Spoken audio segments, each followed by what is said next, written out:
Increíble. Vamos con las llamadas del público. Le damos la bienvenida a Teresa desde el Callao. Adelante, Teresa. Aló, Carlita. ¿Cómo estás? Qué bonito programa. Mira, justo me has hecho recordar ya tengo 55 años. Qué bueno. Y me acordaba que en mi primaria, mira, cuando recién me iniciaba, tenía una directora que jalaba las patillas a toditos los que estaban ahí en la fila.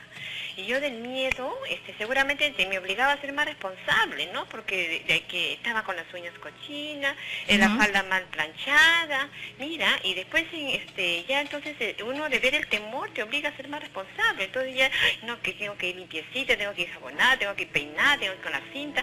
Y después ya adulta, ya en la secundaria, tenía una profesora bien linda de música que te llevaba tu equipito, me introdujo a la música clásica. Ah, qué bueno. Me ponía Beethoven, me ponía Chopin, me ponía toda la música que a mí me gusta. Y tanto, ahora tengo ya gente adulta a mi alrededor y me dicen, ay, no, entonces se ha perdido esa blancura de la escuela. Y me acuerdo que también me mandaban a la biblioteca y buscaba en los libros, en el polvo. Es más bonito. Ahora todo ya es sistemático, computadoras, más fríos, más recargaderas, más minifaldas. Se ha perdido un poquito la blancura de la escuela. Eso es lo que te quería comentar. Bueno, muchísimas gracias, Teresa, por tu llamada. Vamos rápidamente con Ivonne desde La Victoria. Adelante, Ivonne. ¿Aló? ¿Cómo estás, Ivonne? Bienvenida a los especiales de Capital. Carlita, felicitaciones por el programa. Siempre todos los sábados los escucho. Ay, qué bueno. Qué Mira, bueno. Justo me estabas haciendo acordar de mi época de primaria. Y estaba comenzando a escribir los nombres de mis excelentes profesoras que tuve. ¿Ya? ¿Ya? Porque yo tuve una profesora en primaria que cuando, bueno, nos portábamos así, como todos chicos, alborotábamos el salón, pero ella nos trataba con firmeza, pero con mucho amor. ¿Tú dirías que alguno de tus profesores con sus consejos o reflexiones cambió el rumbo de tu vida? ¿O no fue tanto así? No fue tanto así porque, bueno, al menos en mi casa no era... mis padres trataron de inculcarnos a nosotros, mis hermanos, los valores que se requiere para una buena crianza, ¿no? Pero sí, de todas maneras, influye mucho las profesoras en el colegio. Porque ahora que yo tengo una hija, he visto qué diferencia cuando yo estaba en el colegio, en realidad. Bueno, muchísimas gracias por llamar. Vamos con la última llamada. Rosa desde ATE. Adelante, Rosa. Sí, buenos días. ¿Cómo estás, Rosa? Bienvenida. Sí. Yo tengo, saludándote a ti, señorita Carlita. Gracias. También a los doctores, al doctor que está, ¿sí? Sí, el doctor Manuel Asmat, la doctora Marta Leiva. ¿Aló? Sí, te escuchamos. Ah, ya, gracias. Sí, yo le decía que yo tengo más de 60 años, ya. ¿no? Entonces se imaginarán cuánto tiempo, ¿no? Desde que cuando yo estaba en primaria. Yo me acuerdo que yo estudiaba en un colegio que estaba en la sierra, en una provincia pequeñita de la sierra. Ya. Entonces ahí nos sometían a nosotros cuando hacíamos así alguna travesura, ¿no? Especialmente ellos mandaban hacer en unas tablitas, mandaban clavar unas chapitas que antes venían con en las botellas de gaseosa, con los bordes para arriba. Y ahí nos hacían arrodillar 10 minutos, un cuarto de hora, hasta que las chapitas quedaban así, las huellas marcadas en nuestras rodillas, ¿no? Pero aparte de eso también, de esos castigos físicos exagerados, también había una profesora, me acuerdo mucho, cuando yo estaba en la edad de la adolescencia, 13, 14 años, que ella hacía bastante discriminación racial en ese tiempo. Cuando íbamos a desfilar, me acuerdo mucho, para el 28, ella nos hacía desfilar de 3 en 3 alumnas, y la que no lucía bien el uniforme nos sacaba, ¿no? En una de ellas yo una vez estuve ahí en ese grupo que nos sacó así de frente, y las demás alumnas que eran las seleccionadas se nos quedaban mirando, ¿no? Era una completa muestra de un racismo total. Claro, Rosa, dime, cuando a ti te sometían a ese castigo de las chapitas, sentarte sobre estas chapas con tus rodillas, ¿tú sentías que tú merecías ese castigo en ese momento? A eso quiero ir. Mire, por ejemplo, esas chapitas a mí como que no me influyó mucho, ¿ah? Inclusive nosotros lo tomábamos hasta la gracia, bueno. Pero a mí lo que más me marcó fue la actitud de esta profesora de educación física que te estoy contando. La que hacía discriminación. Me marcó mucho porque yo arrastré ese trauma, por así decir, hasta muy entrada a mi juventud. Y mucho. A mí me afectó bastante en mi vida personal, ¿no? Como en ese tiempo en la sierra no había mucho, ¿cuántos años te estoy hablando? No había mucha ayuda psicológica, Ya, ¿no? claro, claro. Entonces, yo fui creciendo así, ya bien 20, 22, y yo seguía con ese trauma de esa segregación. Pero gracias a Dios que un día leí la Biblia y ahí me enteré que Dios nos ama sin hacer acepción de personas. Eso fue para mí suficiente remedio. Entonces superé todo ese trauma, pero yo pienso que actualmente la actitud, esa actitud fue la que más me marcó y no tanto el castigo físico.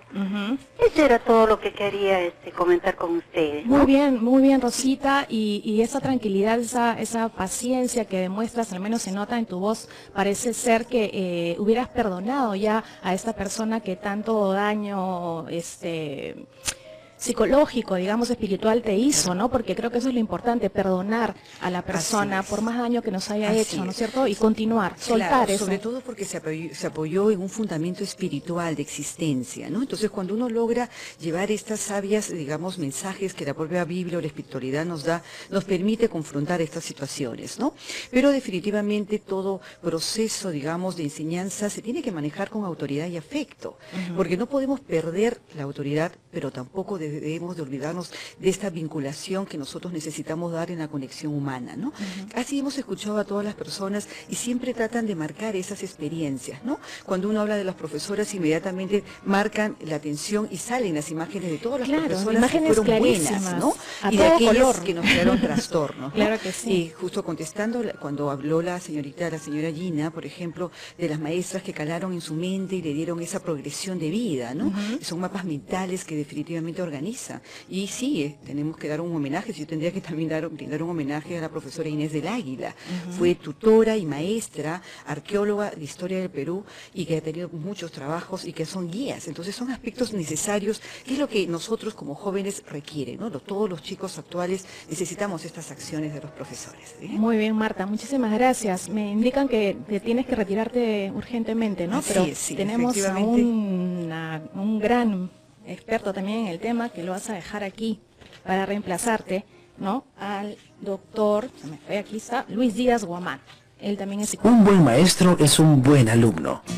El proceso de enseñanza-aprendizaje implica transferencia de conocimientos. Por eso los docentes deben preguntarse, ¿quién aprende de quién? Y pasó el tiempo y el colegio tuve que dejar con mil recuerdos que en mi mente siempre quedarán, del profesor que yo me reí, fue el que me enseñó la realidad. Hola, ¿cómo están? Soy Carla Arzubiaga, de regreso a los especiales de Capital, y hoy me acompañan el doctor Manuel Asmat y el doctor psicólogo Luis Díaz Guamán. Y quería hacerles recordar o comentarles que el poeta Adolfo Bécquer decía lo siguiente: educador es el que ayuda a crecer a partir de lo que se tiene. En cada uno de nuestros estudiantes existen en potencia energías latentes, tesoros millonarios, más que el fuego, el agua, el átomo, decía él, que solo esperan a alguien que los ponga en movimiento, los libere y los ayude a actuar. ¿Qué les parece? ¿Por qué entonces hay profesores que no lo hacen, ¿no? Que se portan de esa manera con los alumnos? ¿Qué es lo que ocurre con los profesores? Bien. O con estos profesores. Hay explicaciones que es necesario decirlo. Sí, lo voy a señalar así muy brevemente.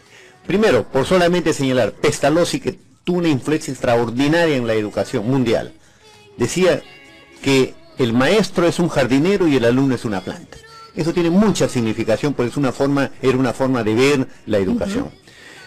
Antes, Emmanuel Kant, el gran pensador alemán con una influencia extraordinaria en Alemania, en toda Europa y en Latinoamérica, decía que la única forma de enseñar al alumno es, si no aprende por sí, es a la fuerza, con castigos corporales. Miren ustedes ese gran pensador que todavía está vigente en la pedagogía epistemológica actual. Por otro lado, encontramos todo lo que arrastró en la época medieval y que continúa en la época moderna y en nosotros en la República. Encontramos el pensamiento aristotélico. Hay quienes han nacido para obedecer y otros para mandar. Entonces, todas esas formas de pensamiento fueron muy duros en el pensamiento y en el accionar educativo de los países donde, como el nuestro, recibieron esa influencia. Claro, han ido nutriendo las mentes de esos Así es, profesores. así es. ¿Tú qué dirías, Luis? Bueno, el tema va más allá del pensamiento, obviamente filosófico, que impregna la ideología y el pensamiento de la educación.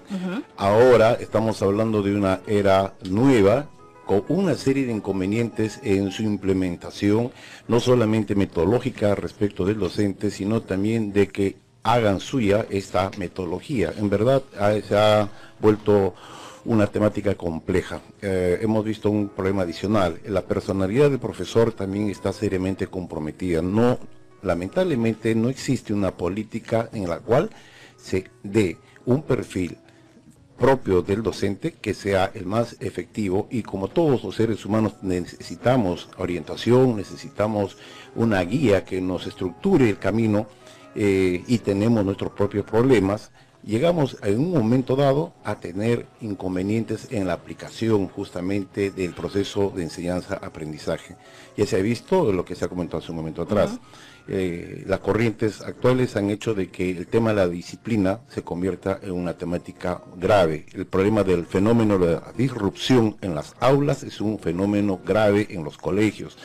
El profesor está perdiendo autoridad. El caso de esa niña refleja la reacción, obviamente, de esa profesora ante el efecto que no logra en un grupo de niños y que la sacan de quicio. Y hay falta de autoridad que no se le puede imputar a la profesora por sí misma. Es incluso el sistema el que está fallando. Yo les quiero comentar rapidito, ojalá que nos alcance el tiempo, un caso también muy cerca mío, ¿no? De un familiar, de un sobrinito mío, voy a decirlo así, tiene 5 años, ¿no? Y a él siempre le encantó el colegio, ¿no? Era una cosa increíble, quería ir siempre al nido, y de repente un día, ¿no? Simplemente ya no quería ir y lloraba, y su mamá pensaba que era engreimiento, entonces lo obligaba a ir al nido. Tanto así que cuando yo me entero le digo, pero no le obligues, algo debe estar pasando, de repente la profesora le ha hecho alguna cosa, tienes que ir a investigar, a averiguar. Bueno, el asunto, para hacerlo rápido, ella va, averigua, ¿no? Y qué había ocurrido, que le habían llamado la atención. Entonces a este chiquito, a este sobrinito mío, se le comenzó a caer el pelo de los nervios. Entonces se puso la cosa cada vez más grave y decidieron ir a una especialista. Ahora, para concluir, este especialista, ¿qué hizo? Porque al bebé lo querían sacar del colegio inmediatamente, ¿no? Pero el especialista dijo, no, vamos a hacer que el bebé enfrente ese problema, ¿no? De una manera saludable y eficaz, porque si lo sacas del colegio se va a acostumbrar a nunca enfrentar un problema desde niño. Entonces, ¿qué hicieron? Lo sentaron frente a la profesora, ¿no es cierto?, él de la mano de su mamá, y le dijo él lo que sentía a la profesora, porque le había llamado la atención públicamente y él se había sentido muy mal. La profesora, que lógicamente se dio cuenta del error que había cometido, le pidió disculpas, le dijo de que no era nada personal al bebé, no con palabras especiales para un niño, por supuesto, y ambos se perdonaron, ¿no? Se abrazaron y ahora son muy grandes amigos porque no llegaron a sacarlo al niño del colegio y resolvieron una situación, ¿no es cierto?, que podría haberse quedado más agravada si es que el niño salía del colegio y se iba a quedar pues con ese trauma, ¿no? Es correcto. La manera como se tienen que resolver los problemas de niños que reaccionan de esta manera es justamente procurando el acercamiento afectivo. No hay peor cosa que pueda ejecutar un adulto, sea profesor o sea padre de familia, que reaccionar de una manera, vamos a decir, agresiva. A veces queremos corregir, la admonición es válida, pero cuando es emocionalmente cargada, y si además le sumamos algún acto de violencia, en algunos niños va a causar un daño terrible. Las cicatrices emocionales son imborrables. Claro. Entonces todo profesor tiene que tener claro de que tiene que educar justamente desarrollando emociones positivas. Pero acá también tenemos que señalar algo. He notado de que los docentes tienen un problema que es lo que se llama el síndrome del quemado. Hay mucha carga de trabajo y ellos están trabajando en contra de este problema. Entonces lo que ha señalado la doctora es fundamental, ¿no? Que se haga un trabajo también para los profesores para que puedan mejorar su situación. Claro que sí.